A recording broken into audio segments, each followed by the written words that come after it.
Panid sa suhkrutee sisse? Ei, ma pidin mett võtan kohe, siis ma olen must. Ma neid ka lehti. Ja lehti kuulnud kuskist. Miks te just selle koha valisite? Tahtsime oma kodu rajada Haapsalu vana linna ning iidsete lossimüüride ja promenaadi lähedale ja sellepärast see tundus nagu parim.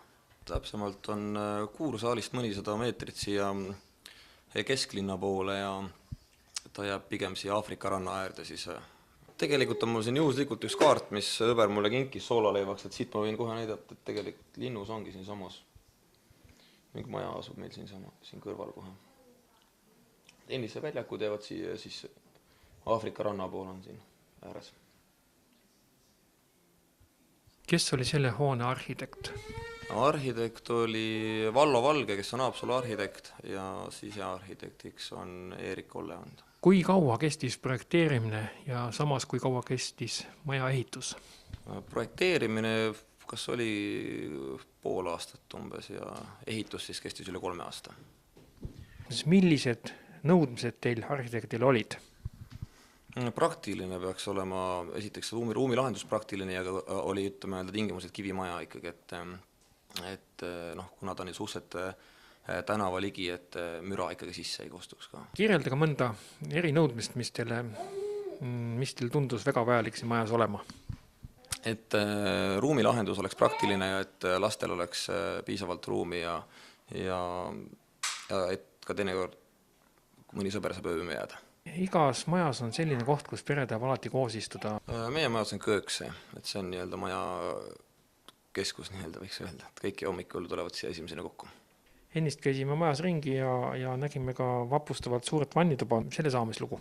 No tegelikult vannituba tekkis tänu sisearhitektiga koostööle, et algselt oli sinna planeeritud trepihall, aga see oleks suhteliselt kasutuks ruumiks jäänud ja sisearhitekt nägi võimalus sinna vannituba tekitada ja selle üle oleme väga rahul. Sama kirjeldage vannituba. Valgust palju ja avar ning samas vanni panime ka selle mõttega, et kogu perekäiku mahuksime sinna vanni. Et see sein on mõeldud selle jaoks, et oma tehtud toite me oleme pildistanud ja siia seina peale.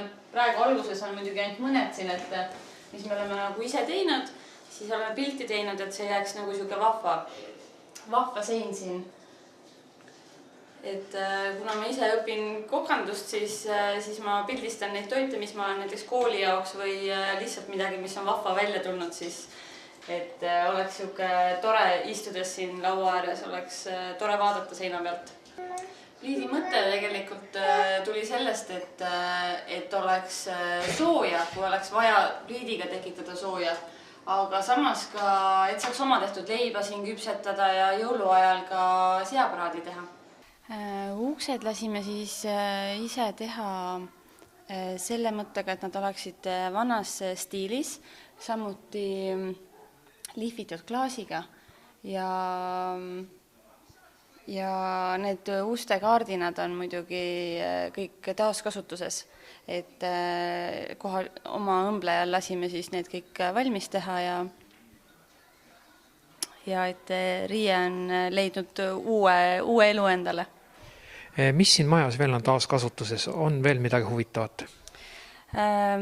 Pooled kaardinad on taaskasutuses, on lastud siis õmblejal iga akna jaoks eraldi teha ja paljud kaardinad on pitsi osa on vanadest laudlinadest ja on nagu siis õmmeldud kaardinatele alla otstesse ja et oleks selline vana hõngu, samas on see kõik jälle käsitöö. Kui suur mure oli perenasel selle maja sisustamisel? No sisustamine tegelikult on lihtne olnud, sellepärast, et kuna maja ehitamine võttis ikkagi üle 3 aasta aega, vaimusilmas oli meil see maja enda jaoks juba välja mõeldud, nii et tegelikult kõik need kaardinad, tapeedid, samamoodi ka diivanite riidekate on vaimusilmas välja mõeldud ja niimoodi poest kõik kokku otsitud aastatega. Et kui majja tulime, siis lihtsalt panime kõik akendele ette ja et mõõdud kõik olid teada ja et see on kõik lihtsalt peas oma ette nagu välja mõeldud. No need samad pitsid, mis siia alla on nüüd õmmeldud selle riide külge, on siis tegelikult olnud vana laudlina, mis sai siis lihtsalt nii palju arutatud, et nad saaks kõik ühele joonele ja saaks need siia kaardinate ette nagu sobitada. Et see kõik on tegelikult kellegi väga raske töö olnud, nende heegeldamine. Mõned õpetussõnad.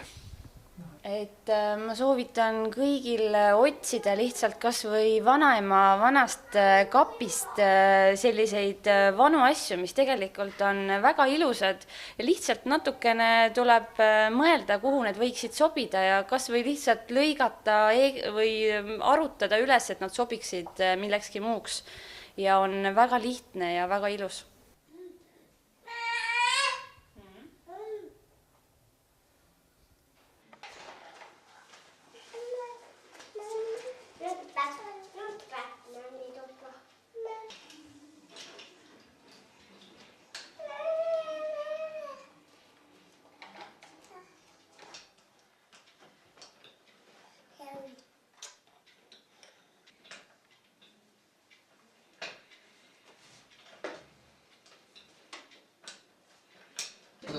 Koti sisse lugema raamatu.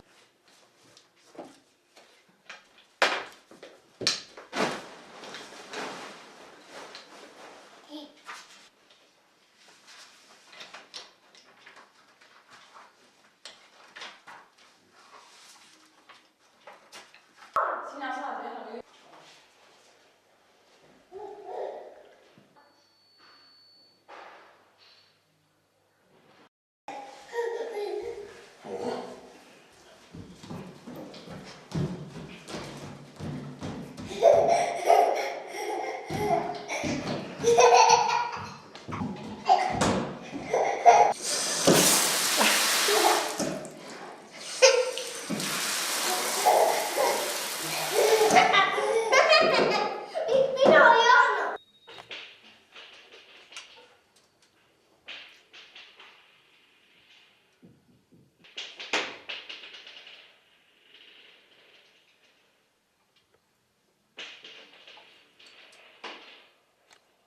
Miks sina valisid selle varianti, et siia maja otsa on veranda ehitatud?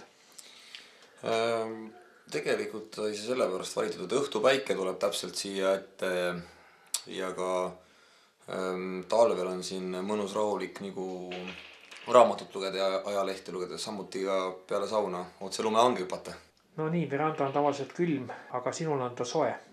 No just sellepärast oligi, et saab ikkagi talvel siin rahulikult nagu raamatut lugeda. Kas võib öelda, et veranda on teine lemmikkoht majas? Kindlasti jaa. Eriti peale sauna.